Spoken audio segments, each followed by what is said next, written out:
Chapter 20 of the Life and Adventures of Martin Chuzzlewit is a chapter of love. Pecksniff, said Jonas, taking off his hat to see that the black crape band was all right, and finding that it was, putting it on again complacently, what do you mean to give your daughters when they marry? My dear Mr. Jonas, cried the affectionate parent with an ingenuous smile, what a very singular inquiry! Now don't you mind whether it's a singular inquiry or a plural one, retorted Jonas, eyeing Mr. Pecksniff with no great favour, but answer it or let it alone, one or the other. The question, my dear friend, said Mr. Pecksniff, laying his hand tenderly upon his kinsman's knee, is involved with many considerations. What would I give them, eh? Ah, what would you give 'em? Repeated Jonas. Why, that, said Mr. Pecksniff, would naturally depend, in a great measure, upon the kind of husbands they might choose, my dear young friend. Mr. Jonas was evidently disconcerted, and at a loss how to proceed. It was a good answer. It seemed a deep one, but such is the wisdom of simplicity. My standard for the merits I would require in a son-in-law, said Mr. Pecksniff, after a short silence, is a high one.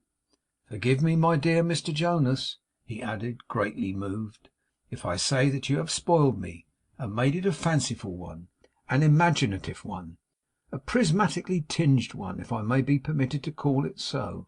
What do you mean by that? Growled Jonas, looking at him with increased disfavour. Indeed, my dear friend, said Mr. Pecksniff, you may well inquire. The heart is not always a royal mint with patent machinery to work its metal into current coin. Sometimes it throws out in strange forms, not easily recognized as coin at all. But it is sterling gold. It has at least that merit. It is sterling gold. Is it? Grumbled Jonas with a doubtful shake of the head. Aye, said Mr. Pecksniff, warming with his subject, it is. To be plain with you, Mr. Jonas, if I could find two such son-in-laws as you will one day make to some deserving man, capable of appreciating a nature such as yours, I would, forgetful of myself, bestow upon my daughters portions reaching to the very utmost of my means. This was strong language, and it was earnestly delivered. But who can wonder that such a man as Mr. Pecksniff, after all he had seen and heard of Mr. Jonas, should be strong and earnest upon such a theme that touched even the worldly lips of undertakers with the honey of eloquence? Mr. Jonas was silent, and looked thoughtfully at the landscape, for they were seated on the outside of the coach at the back, and were travelling down into the country. He accompanied Mr. Pecksniff home for a few days' change of air and scene after his recent trials. Well, he said at last, with captivating bluntness, suppose you got one such son-in-law as me, what then? Mr. Pecksniff regarded him at first with inexpressible surprise, then gradually breaking into a sort of dejected vivacity, said, then well I know whose husband he would be. Whose? asked Jonas dryly. My eldest girl's, Mr. Jonas, replied Pecksniff with moistening eyes. My dear Cherry's, my staff, my scrip, my treasure, Mr. Jonas. A hard struggle, but it is the nature of things. I must one day part with her to a husband.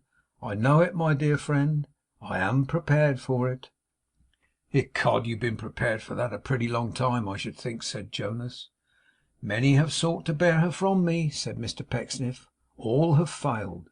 I never will give my hand, Papa, those were her words, unless my heart is won. She has not been quite so happy as she used to be of late. I don't know why. Again Mr. Jonas looked at the landscape, then at the coachman, then at the luggage on the roof, finally at Mr. Pecksniff. Suppose you'll have to part with the other one some of these days, he observed, as he caught that gentleman's eye. Probably, said the parent. Years will tame down the wildness of my foolish bird, and then it will be caged. Cherry, Mr. Jonas, Cherry. Interrupted Jonas. Years have made her all right enough. Nobody doubts that. But you haven't answered what I ask you. Of course you're not obliged to do it, you know, if you don't like. You're the best judge. There was a warning sulkiness in the manner of this speech, which admonished Mr. Pecksniff that his dear friend was not to be trifled with or fenced off, and that he must either return a straightforward reply to his question, or plainly give him to understand that he declined to enlighten him upon the subject to which it referred. Mindful of the dilemma of the caution old Anthony had given him almost with his last breath, he resolved to speak to the point, and so told Mr Jonas, enlarging upon the communication as proof of his great attachment and confidence, that in the case he had put, to wit, in the event of such a man as he proposing for his daughter's hand, he would endow her with a fortune of £4,000. 'I should sadly pinch and cramp myself to do so,' was his fatherly remark, 'but that would be my duty, and my conscience would reward me. For myself, my conscience is my bank. I have a trifle invested there, a mere trifle, Mr Jonas, but I prize it as a store of great value, I assure you.' The good man's enemies would have divided upon this question into two parties. One would have asserted without scruple that if Mr Pecksniff's conscience were his bank, and he kept a running account there, he must have overdrawn it beyond all mortal means of computation. The other would have contended that it was a mere fictitious form, a perfectly blank book, or one in which entries were only made with a peculiar kind of invisible ink to become legible at some indefinite time, and that he never troubled it at all. 'It would sadly pinch and cramp me, my dear friend,' repeated Mr Pecksniff, 'but Providence, perhaps I may be permitted to say a special Providence, has blessed my endeavours, and I could guarantee to make the sacrifice.' A question of philosophy arises here, whether Mr Pecksniff had or had not a good reason to say that he was specially patronized and encouraged in his undertakings. All his life long he had been walking up and down the narrow ways and by places with a hook in one hand and a crook in the other, scraping all sorts of valuable odds and ends into his pouch. Now, there being a special providence in the fall of a sparrow, it follows, so Mr Pecksniff and only such admirable men would have reasoned, that there must also be a special providence in the alighting of the stone or stick or other substance which is aimed at the sparrow, and Mr Pecksniff's hook or crook having invariably knocked the sparrow on the head and brought him down, that gentleman may have been led to consider himself as specially licensed to bag sparrows, and as being specially seized and possessed of all the birds he had got together. That many undertakings, national as well as individual, but specially the former, are held to be specially brought to a glorious and successful issue, which could never be so regarded on any other process of reasoning, must be clear to all men. Therefore, the precedents would seem to show that Mr Pecksniff had, as things go, good argument for what he said, and might be permitted to say it, and did not say it presumptuously, vainly, or arrogantly, but in a spirit of high faith and great wisdom. Mr Jonas, not being much accustomed to perplex his mind with the theories of this nature, expressed no opinion on the subject, nor did he receive his companion's announcement with one solitary syllable, good, bad, or indifferent. He preserved this taciturnity for a quarter of an hour at least, and during the whole of that time appeared to be steadily engaged in subjecting some given amount to the operation of every known rule in figures, adding to it, taking from it, multiplying it, reducing it by long and short division, working it by the rule of 3 direct and inverse, exchange or barter, practice simple interest, compound interest, and other means of arithmetical calculation. The result of these labours appeared to be satisfactory, for when he did break silence, it was as one who had arrived at some specific result and freed himself from a state of distressing uncertainty. 'Come, old Pecksniff,' such was his jocose address as he slapped that gentleman on the back at the end of the stage, 'let's have something.' 'With all my heart,' said Mr Pecksniff. 'Let's treat the driver,' cried Jonas. 'If you think it won't hurt the man, or render him discontented with his station, certainly,' faltered Mr Pecksniff. Jonas only laughed at this, and getting down from the coach top with great alacrity, cut a cumbersome kind of caper in the road. After which he went into the public house, and there ordered spirituous drink to such an extent that Mr Pecksniff had some doubts of his perfect sanity, until Jonas set them quite at rest by saying, when the coach could wait no longer, 'I've been standing treat for a whole week and more, and letting you have all the delicacies of the season. You shall pay for this, Pecksniff.' It was not a joke either, as Mr Pecksniff at first supposed, for he went off to the coach without further ceremony, and left his respected victim to settle the bill. But Mr Pecksniff was a man of meek endurance, and Mr Jonas was his friend. Moreover, his regard for that gentleman was founded, as we know, on pure esteem, and a knowledge of the excellence of his character. He came out from the tavern with a smiling face, and even went so far as to repeat the performance on a less expensive scale at the next alehouse.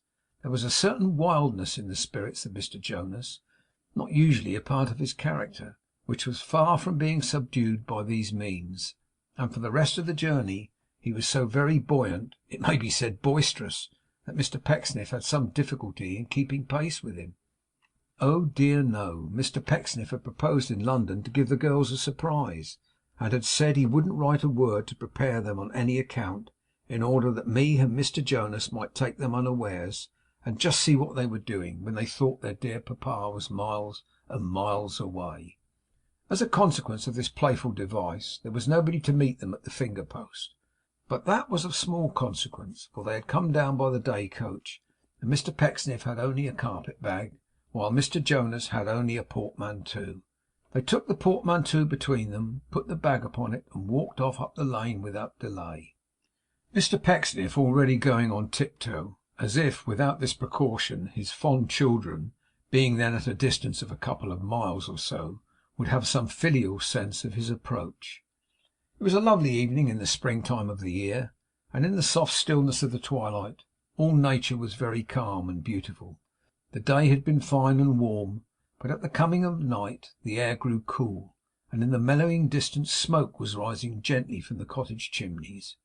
There were 1,000 pleasant scenes diffused around, from young leaves and fresh buds, the cuckoo had been singing all day long, and was but just now hushed, the smell of earth newly upturned, first breath of hope to the first labourer after his garden withered, was fragrant in the evening breeze.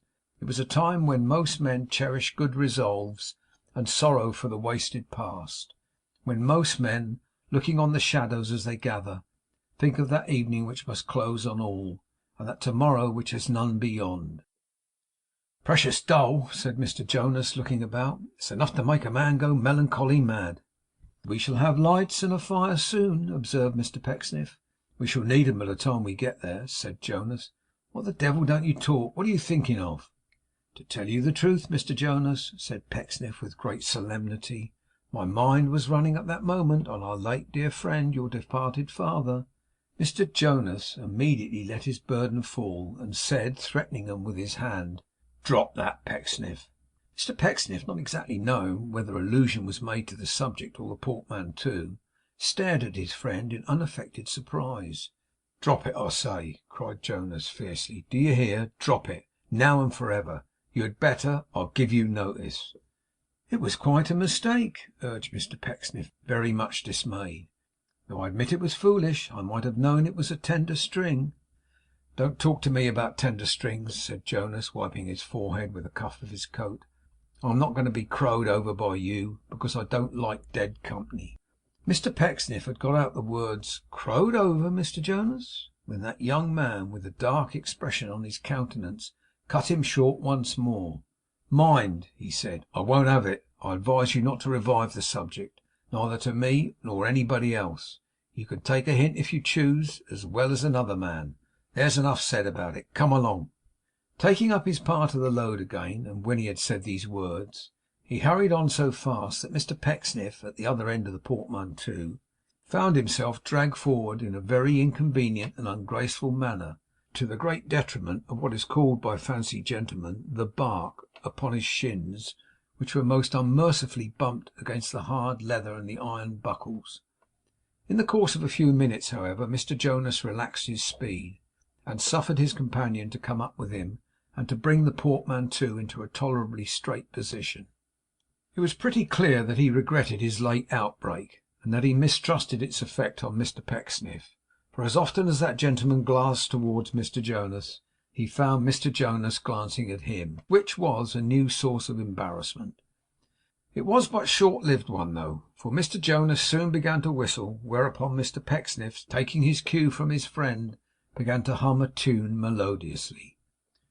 'Pretty near there, ain't we?' said Jonas, when this had lasted some time. 'Close, my dear friend,' said Mr Pecksniff. What'll they be doing, do you suppose?' asked Jonas. 'Impossible to say,' cried Mr Pecksniff. 'Giddy truants! They may be away from home, perhaps.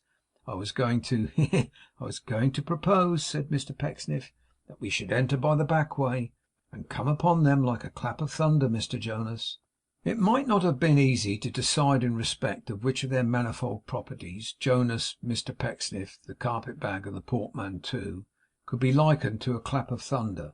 But Mr Jonas giving his assent to this proposal, they stole round into the back yard, and softly advanced towards the kitchen window, through which the mingled light of fire and candle shone upon the darkening night. Truly Mr Pecksniff is blessed in his children, in one of them at any rate. The prudent Cherry, staff and scrip, and treasure of her doting father, there she sits at a little table, white as driven snow, before the kitchen fire, making up accounts. See the neat maiden, as with pen in hand and calculating look addressed towards the ceiling, and a bunch of keys within a little basket at her side, she checks the housekeeping expenditure, from flat iron, dish cover, and warming pan, from pot and kettle, face of brass footman, and black leaded stove. Bright glances of approbation wink and glow upon her. The very onions dangling from the beam mantle and shine like cherubs' cheeks. Something of the influence of those vegetables sinks into Mr Pecksniff's nature. He weeps. It is but for a moment, and he hides it from the observation of his friend, very carefully, by a somewhat elaborate use of his pocket handkerchief. In fact, for he would not have his weakness known. 'Pleasant,' he murmured, 'pleasant to her father's feelings, my dear girl. Shall we let her know we are here, Mr Jonas?' 'Why, I don't suppose you mean to spend the evening in the stable or the coach house,' he returned. 'That indeed is not such hospitality as I would show YOU, my friend,' cried Mr Pecksniff, pressing his hand. And then he took a long breath, and tapping at the window, shouted with stentorian blandness, 'Booh!'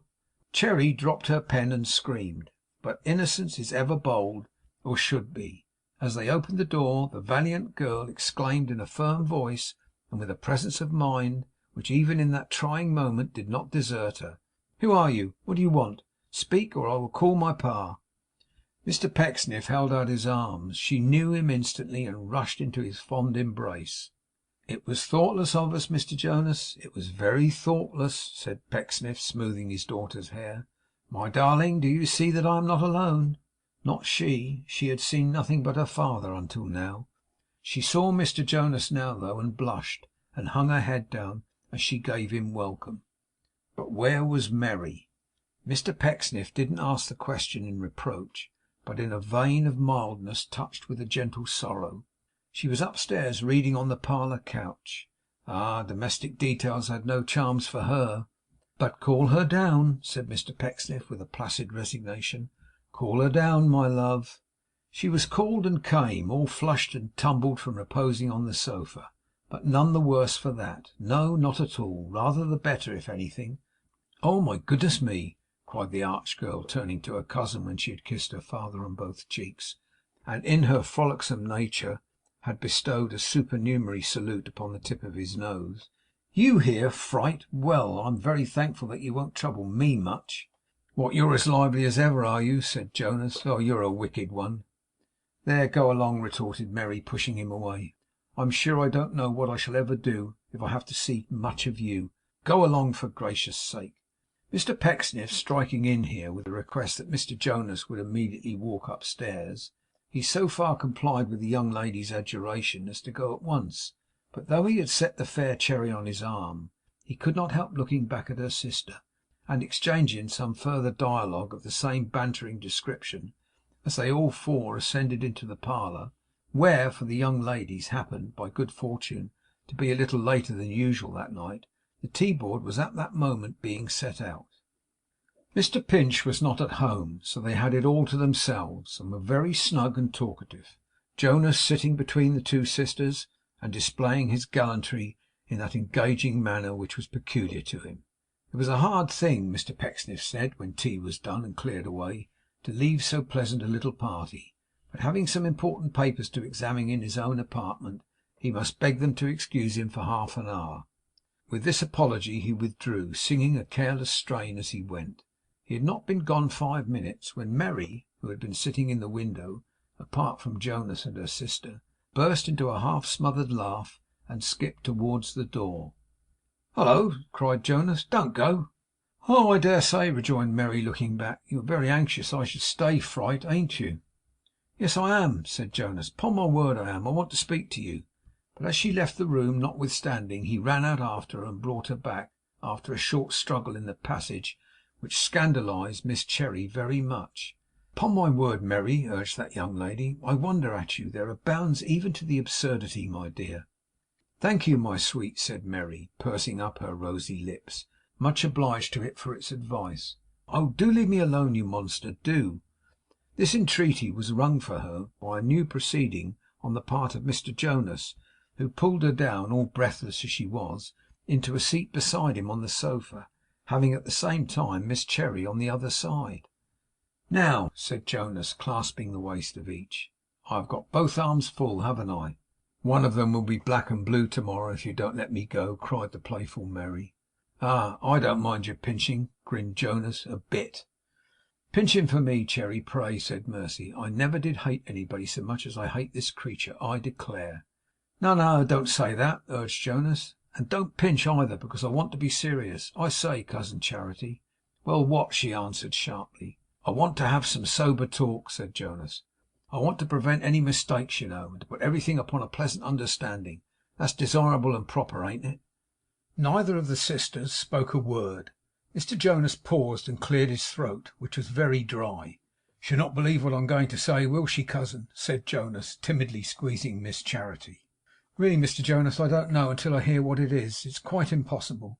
"Why, you see," said Jonas, "her way always being to make a game of people, I know she'll laugh, or pretend to. I know that beforehand. But you can tell her I'm in earnest, cousin, can't you? You'll confess, you know, won't you? You'll be honourable, I'm sure," he added persuasively. No answer.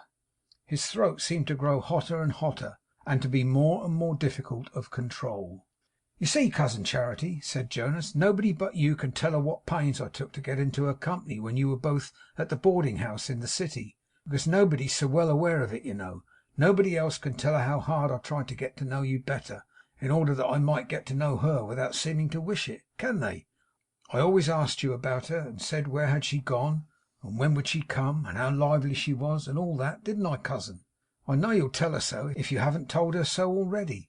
And I dare say you have, because I'm sure you're honourable, ain't you?" Still not a word. The right arm of Mr Jonas, the eldest sister sat upon his right, may have been sensible of some tumultuous throbbing which was not within itself, but nothing else apprised him that his words had had the least effect. "Even if you kept it to yourself, and haven't told her," resumed Jonas, "it don't much matter, because you'll bear honest witness now, won't you? We've been very good friends from the first, haven't we? And of course we shall be quite friends in the future. And so I don't mind speaking before you a bit, Cousin Mercy.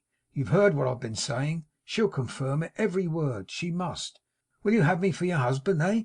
As he released his hold of Charity to put this question with better effect, she started up and hurried away to her own room, marking her progress as she went by such a train of passionate and incoherent sound as nothing but a slighted woman in her anger could produce. "Let me go away. Let me go after her," said Merry, pushing him off, and giving him, to tell the truth, more than one sounding slap upon his outstretched face. "Not till you say yes. You haven't told me. Will you have me for your husband?" "No, I won't. I can't bear the sight of you. I've told you so 100 times. You're a fright. Besides, I always thought you liked my sister best. We all thought so." "But that wasn't my fault," said Jonas. "Yes, it was. You know it was." "Any trick is fair in love," said Jonas. "She may have thought I liked her best, but you didn't." "I did." "No, you didn't. You never could have thought I liked her best when you were by." "There's no accounting for taste," said Merry. "At least I didn't mean to say that. I don't know what I mean. Let me go to her." "Say yes, and then I will. If I ever brought myself to say so, it should only be that I might hate and tease you all my life." "That's as good," cried Jonas, "as saying it right out. It's a bargain, cousin. We're a pair, if ever there was one." This gallant speech was succeeded by a confused noise of kissing and slapping, and then the fair but much dishevelled Merry broke away and followed in the footsteps of her sister. Now, whether Mr Pecksniff had been listening, which in one of his character appears impossible, or divined almost by inspiration what the matter was, which in a man of his sagacity is far more probable, or happened by sheer good fortune to find himself in exactly the right place at precisely the right time, which under the special guardianship in which he lived might very reasonably happen. It is quite certain that at the moment when the sisters came together in their own room, he appeared at the chamber door, and a marvellous contrast it was. They so heated, noisy, and vehement; he so calm and self-possessed, so cool and full of peace, that not a hair upon his head was stirred. 'Children,' said Mr Pecksniff, spreading out his hands in wonder, but not before he had shut the door and set his back against it. 'Girls, daughters, what is this? The wretch, the apostate, the false, mean, odious villain has before my very face proposed to Mercy,' was his eldest daughter's answer. 'Who has proposed to Mercy?' asked Mr Pecksniff. 'He has. That thing, Jonas, downstairs.' 'Jonas proposed to Mercy!' said Mr Pecksniff. 'Aye, aye, indeed.' 'Have you nothing else to say?' cried Charity. 'Am I to be driven mad, papa? He has proposed to Mercy, not to me.' 'Oh fie, for shame!' said Mr Pecksniff, gravely. 'Oh, for shame! Can the triumph of a sister move you to this terrible display, my child? Oh, really this is very sad. I am sorry. I am surprised and hurt to see you so. Mercy, my girl, bless you, see to her. Ah, envy, envy, what a passion you are!' Uttering this apostrophe in a tone full of grief and lamentation, Mr Pecksniff left the room, taking care to shut the door behind him, and walked downstairs into the parlour. There he found his intended son-in-law, whom he seized by both hands. 'Jonas!' cried Mr Pecksniff. 'Jonas, the dearest wish of my heart is now fulfilled.' 'Very well, I'm glad to hear it,' said Jonas. 'That'll do. I say, as it ain't the one you're so fond of, you must come down with another 1,000, Pecksniff. You must make it up 5. It's worth that to keep your treasure to yourself, you know. You get off very cheap that way, in having the sacrifice to make.' The grin with which he accompanied this set off his other attractions to such unspeakable advantage, that even Mr Pecksniff lost his presence of mind for a moment, and looked at the young man as if he were quite stupefied with wonder and admiration. But he quickly regained his composure, and was in the very act of changing the subject, when a hasty step was heard without, and Tom Pinch, in a state of great excitement, came darting into the room. On seeing a stranger there, apparently engaged with Mr Pecksniff in private conversation, Tom was very much abashed, though he still looked as if he had something of great importance to communicate, which would be a sufficient apology for his intrusion. 'Mr Pinch,' said Pecksniff, 'this is hardly decent. You will excuse my saying that I think your conduct scarcely decent, Mr Pinch.' 'I beg your pardon, sir,' replied Tom, 'for not knocking at the door.' 'Rather beg this gentleman's pardon, Mr Pinch,' said Pecksniff. 'I know you. He does not. My young man, Mr Jonas.'